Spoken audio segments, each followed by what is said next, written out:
gue ngelihat dia, gue juga nangis. Kenapa emang nangis? Kalau kalian mau berimajinasi silakan aja, tapi Ya, coba gue karena itu bayi genderuwo, muncullah sosok makhluk yang ukurannya luar biasa banget. Gede banget. Gede banget. Kayak secandi itu atau Kepalanya aja sebesar candi. buset, pengen gak sih bisa hidup biasa aja kayak orang lain gitu? Aku pengen tahu kan dibukain mata batin. Ada satu titik di tubuh manusia yang jika itu terbuka atau jika itu sudah aktif, jaminan dari gua itu seminggu pertama nggak bisa tidur. Ngobrol sama si Kang Nanda kan, katanya lu sempat kena hate comment, tapi sih Justru gua kesel. Oh gitu? Anak ya udahlah. Coba lihat anaknya kayak apa gitu. Ya bocah. Sebenarnya ya kalian itu belum terlalu mengerti bahwa jauh sebelum ini kehidupan saya kayak apa? kayak apa. Supranatural itu isinya rata-rata dukun, tukang jimat, yang horor-horor gitu. Jadi Gue sekarang kayak pengen bacain pertanyaan nih. Q&A dari Noval MR.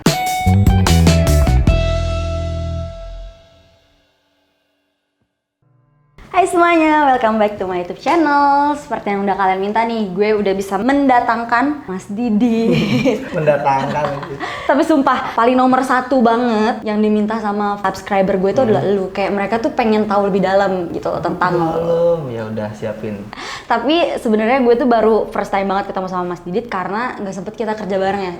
Jadi kayaknya pas gue udah cabut baru masuk Mas Didit gitu. Tapi nggak apa-apa lah, kita bisa ngobrol-ngobrol ya kan. Gue tuh kan kepo banget ya sama lu, kayak kita juga nggak pernah ketemu atau nggak pernah kenal sebelumnya. Jadi kenalan dulu apa? Kayak Dona. Didit. Oke. Dan banyak juga nih teman-teman yang udah nanya-nanya di YouTube gue. Nanti kita akan Q&A juga. Cuman yang pertama banget gue pengen nanya tuh, lu sebenarnya asal dari mana sih? Domisili atau Kelahiran deh. kelahiran Jakarta sih? Kelahiran Jakarta? Jakarta. Gue kira kayak Jogja atau mana bang? Jakarta banget. Jakarta banget ya? Tapi gue kira lu kayak orang Jogja, Jawa-Jawa gitu sih.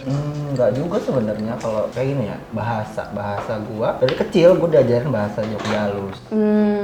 Cuman karena pergaulan yang kurang bagus, jadi bahasa halusnya nggak ke bawah.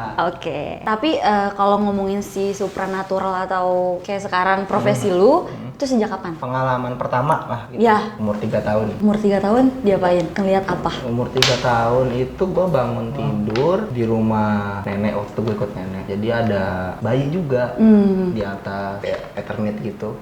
Dia nangis, gua ngelihat dia, gue juga nangis. Kenapa emang nangis? Tapi iya, bentuknya dia apa sih? Kalau kalian mau berimajinasi silakan aja, tapi Ya, coba gue karena itu bayi genderuwo. Jadi serem gitu ya? Warnanya apa? Kulitnya kecoklatan, nggak terlalu hitam, bulunya belum banyak, tapi dia udah bertaring. Pas lu ngeliat, lu nangis juga karena ketakutan. Nangis. Terus waktu itu ngomong ke siapa kalau ngeliat si bayi genderuwo? Mbah. Terus gimana lagi? Teriak-teriak, terus tangis dan udah diambil, digendong. Sampai akhirnya bisa mendalami tuh belajar atau emang gimana? Gini, sebelum gue bener-bener belajar dapet tempat berguru gitu lah ya, gue belajar sendiri. Caranya? Baca dan praktek. Nah itulah proses trial dan error itu terjadi. Nantangin. Gue baca buku, gue pelajarin, nggak buku dari dalam negeri aja, buku-buku luar juga gue baca. Jadi ya gue baca di situ gimana tutornya, gimana prosesnya, dan gue lakukan. Sampai akhirnya udah bisa dibilang profesional lah kayak sekarang nih ya. Terus kalau komunitas apa aja yang diikutin? Sejak Komunitas kapan? itu dari kurang lebih ya 2009 gue di forum Kaskus. Kaskus. Dari lounge regional sampai forum supernatural spiritual. Gue pegang regional Bekasi di Sumperatnya. Itu kegiatannya ngapain aja tuh? Kegiatannya kayak komunitas biasa, kopdar. Nyari hantu nggak? Nyari hantu itu sebenarnya nggak banget sih, karena kita komunitas supra, tapi kita nggak nyari hantu. Karena kalau kita kopdar ya masing-masing bawa sendiri-sendiri. Gue nggak bayangin kayak gimana ya seremnya. Kayak udah bawa. Sebelum pandemi, forum itu masih ngadain gathering nasional tiap tahun. Tapi setelah pandemi jadi sepi, nggak diadain. Kalau kopdar atau gathering nasional lah gede itu. Ya masing-masing bawa sendiri-sendiri dengan ratusan orang yang punya gendongannya sendiri-sendiri. Nah ya itu seru sebenarnya. Ngelihat berbagai macam bentuk jin itu. Ya berbentuk jin yang menyerupai manusia, manusia yang menyerupai jin, ya kayak gitulah. Banyak lucu banget. Serem banget. Tapi pengalaman paling terserem banget sepanjang hidup lu tuh apa? Ngelihat di mana? Enggak sih, sebenarnya bukan serem ya. Konsepnya scary. Aku ngeliat di situ majesty. jadi sesuatu yang luar biasa dan itu sama sekali nggak bikin kapok. Satu kali gue lagi ada hajatan di suatu candi di Jawa Barat. Di atas candi tersebut muncullah sosok makhluk yang ukurannya luar biasa banget. Gede banget. Gede banget. Kayak secandi itu atau? Kepalanya aja sebesar candi. Buset, palanya segede candi, oke. Iya. Badannya? Ya sepanjang itulah, satu kecamatan kenal lah. Buset. Terus? Ya karena waktu itu gue lagi prosesi yang serius, ya gue teruskan aja. Jadi kayak lo ngeliat tapi kayak ya udah gitu. Jadi waktu itu gue lagi ada suatu hajat yang harus gue datang ke beberapa tempat. Katakanlah beliau itu sebagai penjaga pintu. Gue nggak mau sebut sebelah mana, nanti ada yang baper.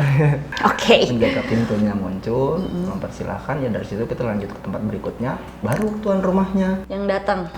Bentuknya yang Tuh. segede itu. Ya jaga pintunya kayak gitu. Tapi yang jaga pintunya segede itu apalagi yang tuan rumahnya. Tapi lu nggak pernah apa ya, kayak pengen gak sih bisa hidup biasa aja kayak orang lain gitu? Hidup normal. Maksudnya kayak gue aja, gue nggak peka sama sekali, nggak bisa ngerasain, nggak bisa ngelihat, nggak, ya udah. Gini ya, gue pernah punya prinsip bahwa being perfect is impossible. Iya. Normal is boring. Betul sih. Ya udah. Jadi dia nggak mau normal guys. Tapi banyak tahu orang-orang kayak misalkan, lu sering nggak sih baca komen nih? Gue aja beberapa kali nge-YouTube gitu kayak bahas-bahas konten mistis, kayak banyak yang bilang, Kak kenapa sih nggak dibukain mata batinnya? Aku pengen tahu Kak dibukain mata batin. Menurut lo dengan kalimat kayak gitu tuh gimana sih? Pengen banget, nah segini. Aku pengen banget dibukain mata batin. Iya.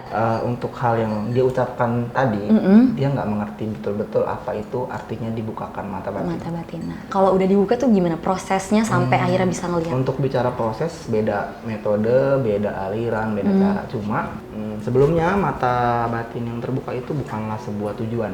Dia cuma efek samping sebagai pelengkap tujuan berikutnya. Kayak contohnya gini, untuk berspiritual. Berspiritual itu kan bukan cuma tubuh fisik. Tubuh fisik, tapi apalagi? Spiritnya Jiwa, juga. kejiwaan, kita gimana cara memanage mental. Sedangkan yang dikenal dengan mata batin itu cuma bisa melihat jin. Bisa ngeliat makhluk-makhluk. Makhluk-makhluk bla bla bla bla. Iya. Sebenarnya enggak. Ada satu titik di tubuh manusia yang jika itu terbuka atau jika itu sudah aktif, itu disebut mata ketiga. Mata ketiga. Tapi mata ketiga tersebut itu bukan cuma untuk melihat makhluk gaib, Tapi bisa buat apa? tapi juga berpengaruh pada intuisi. Intuisi. Pola pikir, sudut pandang, cara mengolah suatu masalah, cara memandang suatu persoalan, di situ juga. Jadi kalau misalnya orang yang udah dibukain mata batin, Kalau orang yang benar-benar dari nol banget nih, ya kayak dari gue yang nggak bisa gitu. dibuka secara penuh, jaminan dari gua itu seminggu pertama nggak bisa tidur. Karena banyak gangguan. Pikiran, banyak hal yang muncul di kepalanya, banyak wah pokoknya Kalang kabut dah tuh ya. kalang kabut. Ada partner gua, partner di IGH juga, nggak usah disebut namanya karena partner gua cuma satu di situ. Pasti udah tahu lah ya. Awal dia dibuka secara permanen, dia nggak bisa tidur dan nggak berani pulang. Berarti seserem itu ya. Terus setelah seminggu nggak bisa tidur, pikiran kalang kabut, next stepnya apa? Banyak suara-suara Aneh yang banyak ganggu gitu ya? aneh yang ganggu. Gue ngebayangin Banyak sih. pikiran-pikiran aneh ya itu proses sebenarnya, karena untuk dibukakan secara instan tanpa proses ya resikonya di situ.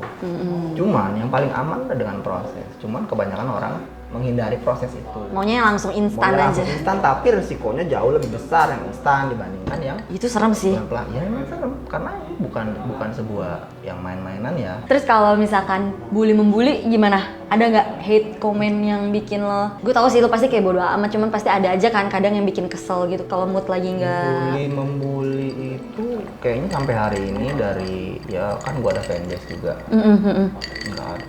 Tapi gue tuh pernah denger sih ngobrol sama si Kang Nanda kan, katanya lu sempet kena hate comment, tapi si pasangan lo kayak istri Oh lo. iya. Itu gimana sih ceritanya? Jadi gua lagi makan sama istri, istri gua ngerokok, adalah rokok tuh. Dia bilang, kayak cabe, gitu kan. Maksudnya itu lagi foto? Iya foto, iya kita foto iseng upload ke IG. Dia bilang kayak cabe, gitu kan. Cuman gue liat yang komen kayak cabe, ya usia cabe.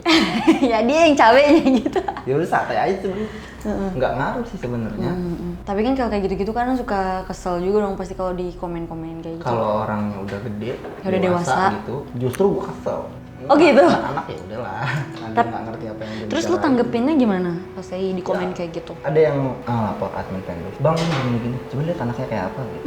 Ya kebetulan gue lagi di kantor jadi nggak terlalu nyimak, ya bocah. Kan udah hilang dari itu. Tiba-tiba dia udah mau Dari ngilang, grup chat. pasti dia Ya takut sih. udah ya. Pasti dia takut. Kebanyakan komen-komen itu kayak yang ganteng lah, yang gayanya lah, yang lah. Cuma sebenarnya ya kalian itu belum terlalu mengerti bahwa jauh sebelum ini kehidupan saya Kayak apa?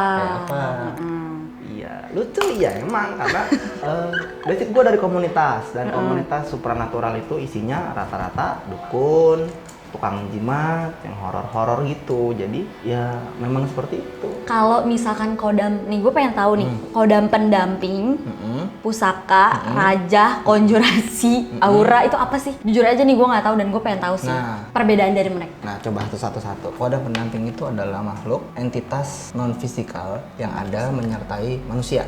Satu. Yang kedua tadi apa? Entikal tuh apa? Entitas. Entitas tuh apa? Itu bahasa kerennya makhluk lah. Karena kalau dari kata dasarnya kodam, kodim itu pembantu. Oh, gitu. Helper, pendamping lah gitu. Itu datangnya yang emang udah ada atau bisa ditaruh? Beda-beda. Karena sepanjang perjalanan hidup manusia kan kita lewatin berbagai macam kegiatan. Ada yang kita nempel berburu, gitu? ada yang nempel, ada yang ikut kita sejak lahir. Atau memang setelah kita mencapai usia tertentu, sudah mencapai sebuah kecocokan karakter, maka dia ikut gitu. Ada juga yang memang ditempelkan oleh orang lain. Tapi itu semua jenisnya namanya kodam. Ya, kodam itu pendamping. sebenarnya bahasa sih sebenarnya, cuma dasarnya jin-jin juga. Kalau pusaka, Pusaka itu adalah sebuah benda yang memiliki tuah. tuah dari mana tuh bendanya? Banyak. Pusaka itu ya bisa barang-barang warisan, bisa benda-benda mati, terutama benda-benda mati sih. Pada umumnya pusaka itu berasal dari jenis senjata tajam, keris, tombak, gada. Berarti bahasanya di dalam misalkan ya keris itu ada isinya, itu namanya pusaka. Nah, itu jadi sebuah konotasi lagi bahwa ada isinya. Isi itu apa? Apa dia cuma energi atau ada makhluknya? Ya, bedanya Itu beda-beda lagi tuh. Beda antara energi sama makhluk hidup ya. Jin lah katakannya. Kalau energi dia nggak berpikir, dia ada di situ dan udah. Kalau jin dia berpikir, dia punya kemauan, punya hasrat, dia punya pemikiran sendiri. Bedanya di situ.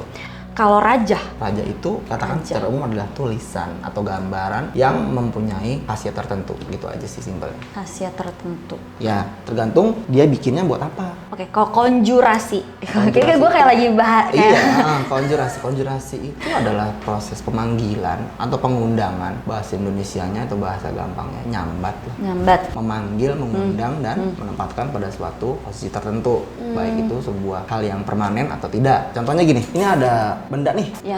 Sini, gue panggil satu, taruh di sini. Itu namanya konjurasi, ngundang. Ngundang ya. Iya, cuma bahasa keren. Tapi udah digituin dibalikin lagi nggak? Apa didiemin aja di benda itu? Bebas. Terserah ya. Ya, bawalah ke Serem jalan yang menurut Anda benar.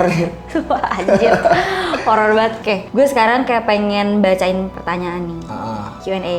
Dari Noval MR. Saya titip pertanyaan buat Kang Didit, Kak. Saat di KBP, Kang Didit pas ngangkat tangan tuh ngapain? Ngundang mereka atau magerin? Kayak lu suka ngangkat tangan gitu. Angkat tangan itu beda-beda sih. Tunggu dulu. Kita jangan jawab dulu. Kita nanti akan lanjut di part 2. So, jangan lupa like, comment, and subscribe.